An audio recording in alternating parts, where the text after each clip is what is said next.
everybody. 5G and coronavirus. It has been the talk of the day. It's all over social media. As a response to that, I prepare a short lecture that I think can be helpful to make people understand what is 5G is all about. My name is Lawal Mohammed Bello. I am from Communication Research Group of Department of Electrical Engineering, Bayero University, Kano. This is my email address because the lecture is not online. So if you have any question, feel free to drop the question on my email, and inshallah I will try to respond to you. The outline of my presentation, I will try and introduce what is wireless communication background is all about. How do you transmit signal, and in what form a signal or information is being transmitted. And then we look at the key point or key component of a mobile network. And then I'll look at effects of magnetic field. If it has any effect, we'll see. And then we'll look at how agencies, both international and local, are protecting us, both the consumers and those that are working in the industry. And then before I conclude, I will look at some evolution of our mobile communications, because we're talking about different generation of mobile communication, from first generation up to what we are talking about now, fifth generation. And then I will conclude the presentation. So, as an introduction, a signal or any information that you are trying to transmit wirelessly using wireless communication.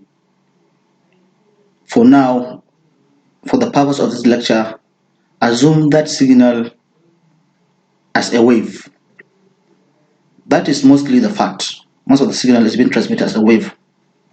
And when we say wave, it's just similar to what we see for those of us that are familiar with swimming pool. You go there, you make a disturbance, and then you see a wave that's moving. So that's how signal looks like. It's just a wave that oscillates, to give a frequency. The number of oscillation in a given second, how many times it is oscillating, that determines a frequency. A frequency has a unit of hertz. So if a signal or wave is oscillating one time in 1 second, then it has 1 hertz. If it's oscillating 1,000 times in 1 second, then it has 1 kilohertz. 1 megahertz means it's oscillating 1,000,000 times in a given second, so continues like that. And that wave has a period or a distance between a complete cycle, and that calls a wavelength. It's very important. Put that down. We're going to use it later. Okay? And also, that wavelength, it depends on the magnitude of the frequency in question. The lower the frequency, the longer the wavelength. The shorter the frequency, the higher the frequency, the shorter the wavelength. Intuitively, what we are saying is it takes a longer time for a low frequency signal to complete a cycle, and it takes shorter time for a high frequency signal to complete a cycle. And after that, if you generate a signal, you want to transmit it wirelessly, you need an antenna that will do that for you. So you need an antenna to transmit a wireless signal. Like what you see here in this diagram, a signal is being generated, and then that signal will be transmitted within the antenna. I'll give you an example. If I'm to transmit a signal, hello, for example, that signal physically is voice. It has to be converted to electrical signal using what is called a transducer. In a transmitting side, example of transducer is microphone. The microphone will convert the signal into electrical signal into this wave we are seeing, and then that signal will now be radiated by the antenna, and then it will now be received at the receiving end, which also needs to be converted back to audio signal using a transducer there, which is a speaker. And that's what happens intuitively. So before we move further, I need to explain a very important concept here. Don't bother much about the arithmetic. What I'm trying to explain here is, because many people are talking about why do you need to transmit at high frequency, because they think the problem is with the frequency. So why transmit at high frequency? And this is what I'm trying to explain on this slide. You can represent the wave we talked about earlier in the previous slide in this. You have a speed or a velocity that is equals to a frequency multiplied by a wavelength. Okay? So for you to be able to transmit a signal at a given frequency, your antenna height or size of that antenna must be at least a quarter of that wavelength, 1/4. Okay, so I'll give you an example. For example, if I want to transmit a signal, say 20 kilohertz, I choose 20 kilohertz because that is the range of audio, of human audio frequency. We listen to this range between 20 to 30 kilohertz. So if you have a 20,000 hertz here, which is 20 kilohertz, you want to transmit it using the equation we have there, v equals to f lambda, and the velocity we use a speed of light as the velocity. I mean, we transmit signal wirelessly using speed of light. So if you use that and compute, like I said, don't worry much about the arithmetic. You have your wavelength to be about 15,000 meters, which is about 15 kilometers. Okay, and then a quarter of that will be almost getting to 4 kilometers. So what we are saying is, if we are to transmit 20,000 hertz, which is the normal range of human voice, we are going to need antenna of this height. This is impractical. You cannot transmit antenna. You cannot design an antenna that will be this long to transmit. When I say antenna, I'm talking about the real antenna. I'm not talking about the mast that will carry the antenna. What we see around us is the mast, and the antenna is on top of it. So that antenna needs to be this high. So that's not possible. So what do is we increase the frequency. Okay, if we increase the frequency to say 900 megahertz, which is one of the frequency of GSM, okay, GSM 900, then your antenna height will be about 0.33 meters, I mean about 0.08 meters, which is practical, quite short. So the analogy here is, if you get it right, the higher the frequency, the smaller the antenna you require.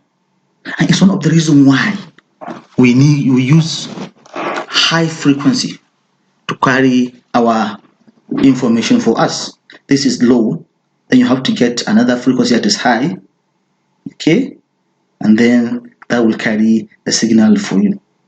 And this is one of the reasons of what we call modulation. That's why we do modulation. One of the reasons is because we want to use a high frequency to carry our low frequency for us, because we cannot use very long antenna. So this is just an example of modulation I gave. You have your message signal, which is having low frequency. This is the carrier, it have high frequency. And then for AM modulation, you just vary the amplitude, and then you carry the signal for you to transmit.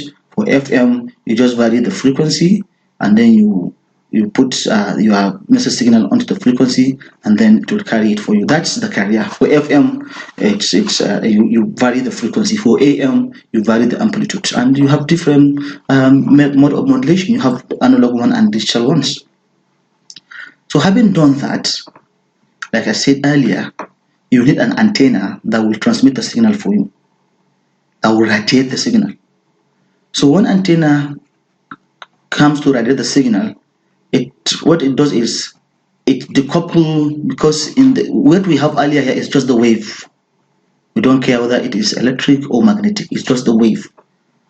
But before transmitting, antenna will now decouple that into electric and magnetic field, and then they will now start propagating out of phase. They're not in phase to each other, then in direction of the propagation. That's what happens in wireless communication.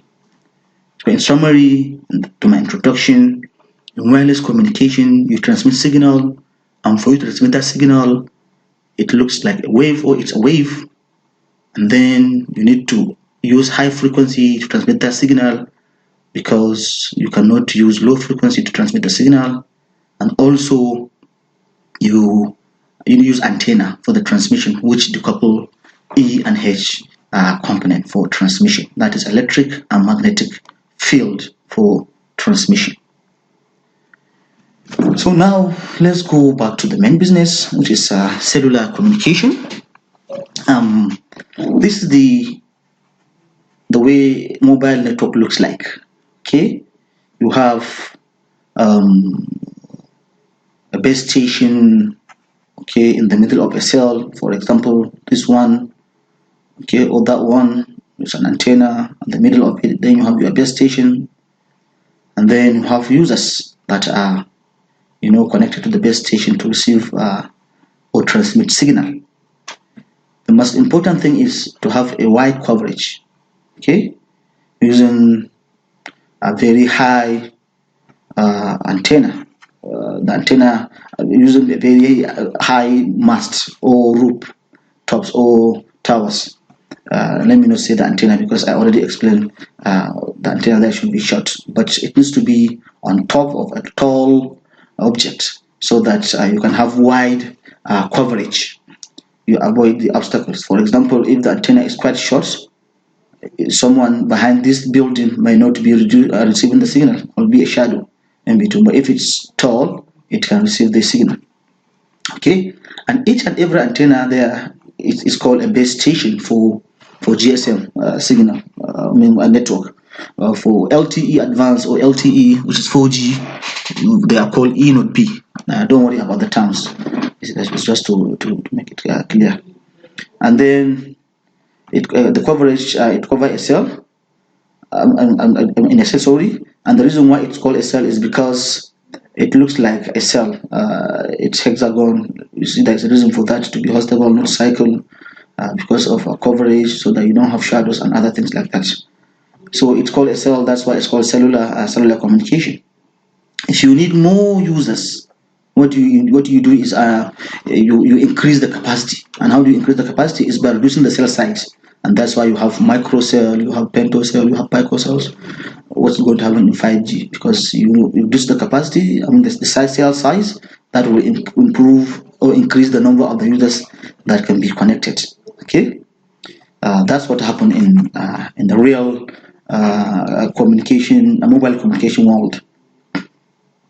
And of course, like I mentioned earlier, you need antenna for that, which can be mounted on either mast or tall buildings. Okay, and that antenna transmit or radiate the signal outwards. Okay, and it is quoted on the structure. Okay, so it's very important you have antennas around, many of them, so that You can have a proper coverage, and you don't suffer your mobile station handset because they use battery that we charge. And the farther away you are from the antenna, the more power you require to transmit, and the closer you are, the better. And because you want to reserve the energy of the battery, so it's good if you have antennas around, so that you don't use much power of your battery of the handset. So since we are talking about frequencies, electromagnetic fields, that we say we have electric and magnetic, those fields, and that fields, they are the one that are in the wave when we transmit, and the wave, like we said, they oscillate and they make a frequency. So it's very important we understand what are the sources of that wave, and that's the frequency.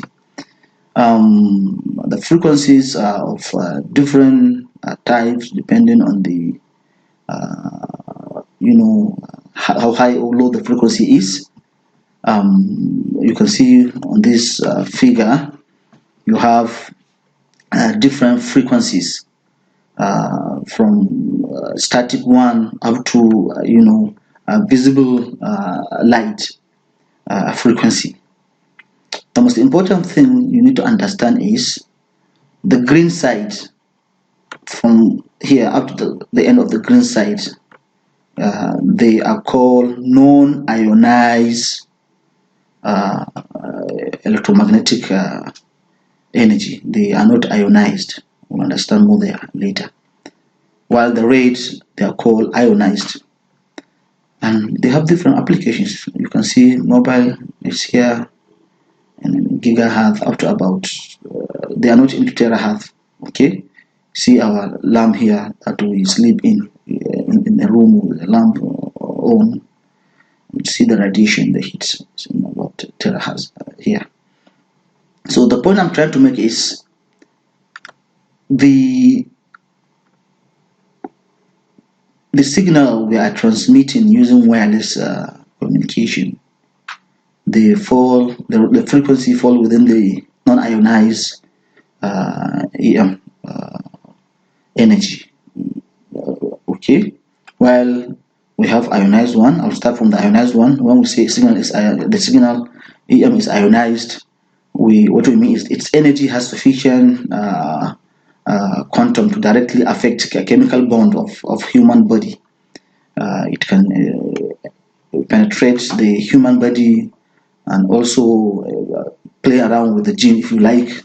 Sometimes they can even, depending on the nature of the exposure, they can even change the chemical bond, and even sometimes cause cancer, like what the evidence and the research showed. For the non-ionized one, which first generation cellular system to fifth generation cellular system fall within, they are not ionized, so they don't have enough quantum energy to change our chemical bond of the body, or genetic, a chemical genetic component. However, excessive exposure to those energy can cause some effects. Okay, has some effect on our body, because they can penetrate really, and they can have some thermal or non-thermal effects. They can increase our body temperature. Okay, or they can stimulate our nerves because of excessive exposure. And it's very important to know that here, the higher the frequency, the lower the penetration level. You can see people don't want, they think if you transmit at high frequency, we are at risk. But that's not the case. The higher the frequency, the shorter the wavelength, and that means the signal changes, or the wave changes behavior rapidly. So because of that, they have low level of penetration into an obstacle, any obstacle. The higher you go, in fact, when you reach microwave frequency, There is no way you can transmit signal if the two source of signals are not seeing each other. That means the source and the sink. If they don't see each other, the two antennas, they must be seeing each other before you can transmit, because they are very high frequency. So you can see the higher the frequency, when it comes to penetration, the safer we are, and not the reverse. Yeah. And then the strength of the field, it's greater at the source. So if you go far away from the source, then the strength is reducing. Okay, it's reducing, and then the exposure limit can also, and the penetration level can also reduce. A very important point I want to make here is the FM we listen to, television we watch. They have more, because they have less frequency compared to cellular, so they have more penetration capability compared to cellular, from the base station, compared to the compared to the wave or the signal from the base station. Why? Because they have low frequency. In fact, the research shows that they are up to 5 times more penetration capability compared to cellular system, and that's only because they have a low frequency compared to that of the cellular system. So since we understand that for the non-ionized signal or radiation, we understand that it has effects. Okay, when we have excessive exposure. So what is it being done to make sure that humans are safe when it comes to this radiation? And then there are a lot of international agencies that regulate the radiations. The first one is World Health Organization, which look at the health issues of the radiation. They look at the limit of the exposure. Okay, there's also International Commission on Non-Ionized Radiation Protection. There's also International Telecommunication Union, which is a world regulatory body for telecommunication. And there's also International Agency for Research on Cancer, IARC. They all work independently but within a given standard to make sure that the radiation is safe when it comes to the non-ionized radiation, even though it is non-ionized, but we don't want to get affected by its excessive exposure, and that's why there must be a control or regulation over the radiation. And the limit of the exposure can be either occupational limit or exposure, or it can be general. For occupational is for those that work in the industry, that are always, they have their limits, and of course there is the one set by for general public.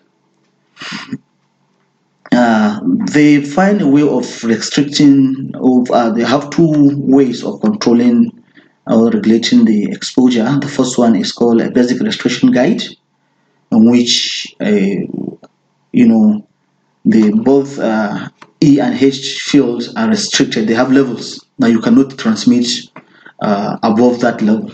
Okay, and that level is safe when human beings are exposed to.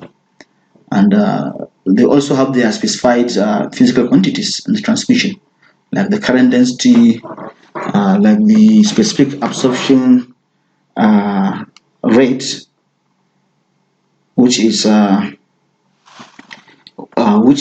measure of the rate at which energy is absorbed by human when exposed to radio frequency. That is measured in kilogram per watt. It looks at the body mass of human, and then they have the specific values that are allowed. You don't absorb more than that. For example, if you are holding your mobile handset, which you are always dealing with, there is a limit at which that mobile station is transmitting the signal. The power is limited. You cannot go above that power, so that to reduce the radiation and the exposure. And that's why you have also, like I said earlier, base station all around, so that your signal, your mobile station is transmit at the lowest level of radiation. And of course, there is a power density, which also is another quantity that is being restricted when it comes to radiation. And how do they do that? They look at the reference level. Okay, they check on the level of the restriction by using measurement. Most of the time, they measure using equipment. They make sure that the service providers adhere to the standard given in the transmission, and that measurement can be either looking at the near field exposure for those that work close to the source, or far field exposure for the consumers. So that was international agencies. What do we have, for example, in Nigeria? We also have a regulatory body, Nigerian Communication Commission, which look at how cellular system operates. They allocate the spectrum, and they also regulate the usage of the devices and the spectrum that have been allocated. The NCC look at the guidelines of the international body and make sure that they comply with all the guidelines in terms of the environmental, public and health and safety. Okay, the standards are made by all the international agencies who I mentioned in the previous slides. Made sure that they are being followed by the service providers, and who does that is the Nigerian Communications Commission. They also conduct regular measurement on the electromagnetic field radiation across the country. The picture you are seeing here, I got it from the NCC website. They are measuring. They have measuring devices that they do. They measure the field intensity of the electromagnetic and the electric to make sure that they don't pass the set limit by the service providers. Another thing NCC does is they type approve equipment used for telecommunications purposes.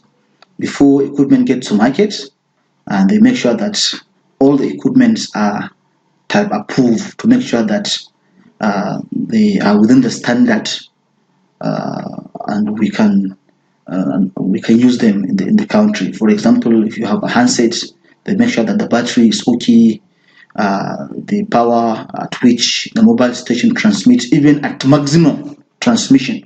When it is farthest away from the base station, it's within the limit. It will not have the high SAR that I explained earlier. They make sure about that, and they do what is called environmental impact assessment, EIA. They don't do it directly, actually. It is the Ministry of Environment that conducts the impact assessment, and then you can only be given site or grant a site approval by NCC if you have an EIA certificate. That means you are certified to be given a site or a land to mount your base station. They also regulate mast and tower installation by looking at different parameters, at things. Make sure that there's a proper earthing and lightning protection. There's a routine maintenance and testing, and also they make sure that there's a setback distance from the nearest demise property. There's a distance. I think NCC use 10 meters to demise property. Make sure there's no any property close 10 meters close to what we to that mobile station. The base station. So that is all done by Nigerian Communications Commission. So you can see that even though the non-ionized radiation has an effect, but the effect can be avoided by making sure that the radiation limit is set and is followed accordingly, and there is no much or excessive exposure to that radiation level. Before I conclude, I intend to look at this evolution of mobile communication. That was an evolutionary trend from first generation up to where we are today. We're talking about fifth generation. Why do we go? Why do we have all these generations? The G means generations, okay? So the first generation was analog. It has poor battery life. That means the battery doesn't last long. Okay, the signal, I mean, the frequency at which the signal is being transmitted is not much secured. Okay, people can eavesdrop in. If you can tune to that frequency, you can listen to what is being transmitted. Okay, and it's only voice that is being transmitted in the first generation. And then that limitation has been improved by second generation to make sure that there is no eavesdropping. The signal transmission is secured.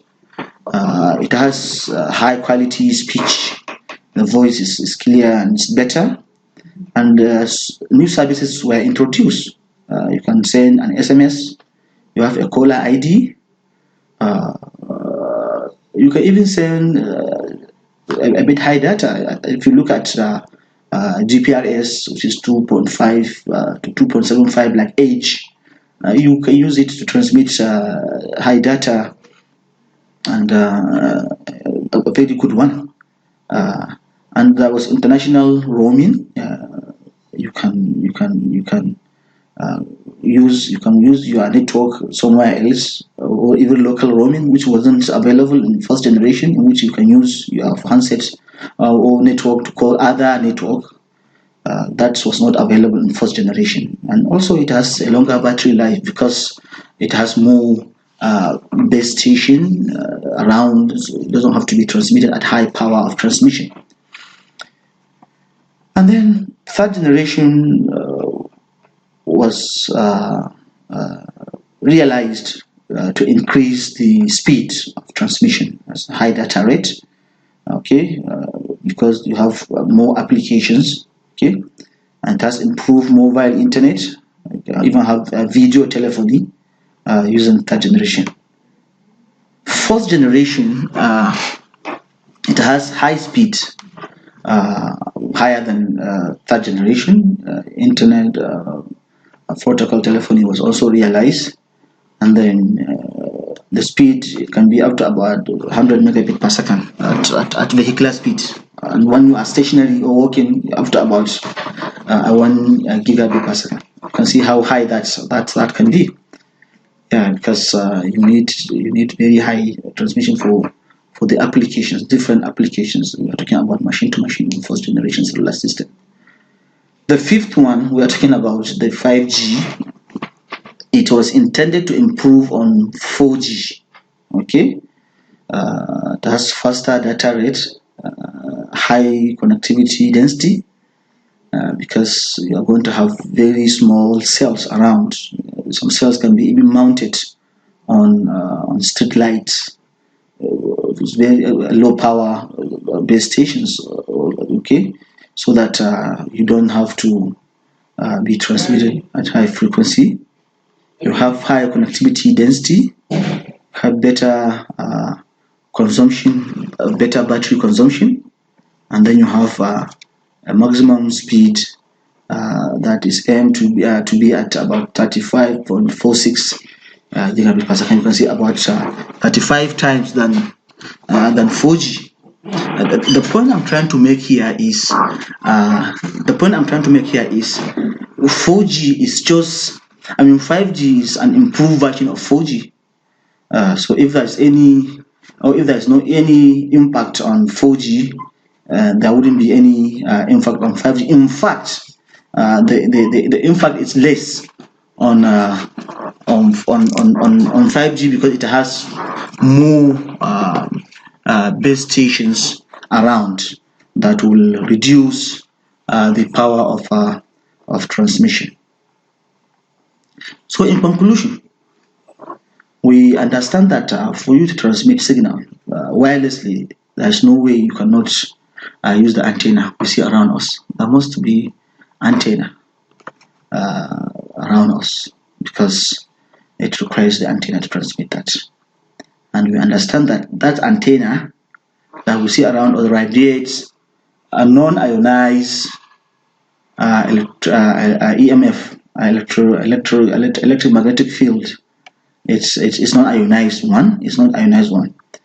And we also understand that 5G operation is similar to the lower generations. If we have seen that in the previous slides. They operate similar to what we see. 1G was analog, 2G improved version of 1G, 3G improved version of 2G, up to 5G, which is an improved version of 4G.